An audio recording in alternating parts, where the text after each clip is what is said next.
Bonjour, au retour des vacances, la rue de mon bureau avait changé.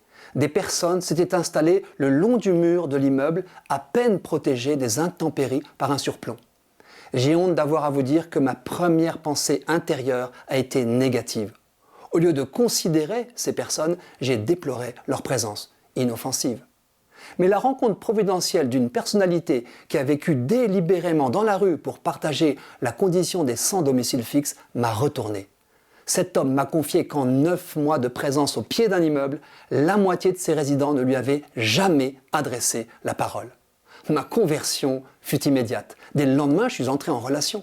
Engager une conversation, c'est entrer dans un chemin à surprise. La relation s'est nouée avec un homme de mon âge, présent de façon stable, avec son sac de couchage, une bâche, quelques affaires, 2 plantes vertes et une pile de livres. Je ne détaillerai pas ce que je sais désormais de la vie de mon nouvel ami, car cela lui appartient, mais je peux dire qu'il aura illuminé mon automne par son sourire, sa sagesse bienveillante et son regard positif sur le monde. Qu'il pleuve, qu'il vente, il se réjouit, en admettant que la combinaison pluie plus vent complique sa vie. Il prend soin des collègues de la rue plus en difficulté que lui, leur partage ses repas que les habitants du quartier lui apportent, désamorce les tensions. Il s'est réjoui qu'un jeune voisin d'infortune ait pu être récupéré par ses parents. Mon ami est un grand lecteur, alors que mes livres patientent en pile avant de passer à la lecture, lui en dévore plusieurs par jour. Je lui ai donné un ouvrage que je trouve touchant, une histoire vraie où il est question de trisomie 21. Le lendemain, il l'avait déjà lu, puis recommandé à côté d'une boîte à livres à une dame qui justement avait un enfant porteur de trisomie. Moi, quand j'aime un livre, je le garde précieusement. Lui, il le donne. Mon ami écrit des prières touchantes. Il m'en a offertes écrites de sa main. Ce qui m'édifie le plus, c'est la façon dont il relie les habitants ou travailleurs du quartier.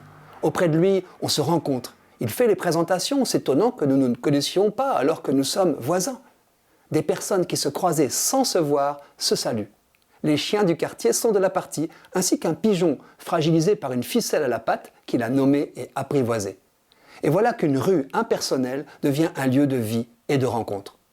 En échangeant avec un voisin qui se soucie de lui, j'ai réalisé que tous deux, nous y pensions la nuit, bien au chaud dans nos lits. Le temps se refroidit. Comment dormir sur ses 2 oreilles quand d'autres sont dehors à la merci du froid et des agressions?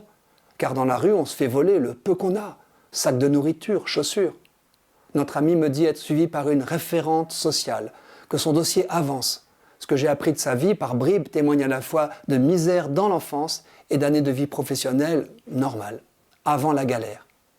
Nous nous parlons de cœur à cœur. J'ai pu le remercier pour le bien qu'il me faisait. Je lui ai lu cette chronique, il l'a validée. Quant à moi, je découvre qu'une présence dans la rue m'humanise. Bonne nouvelle.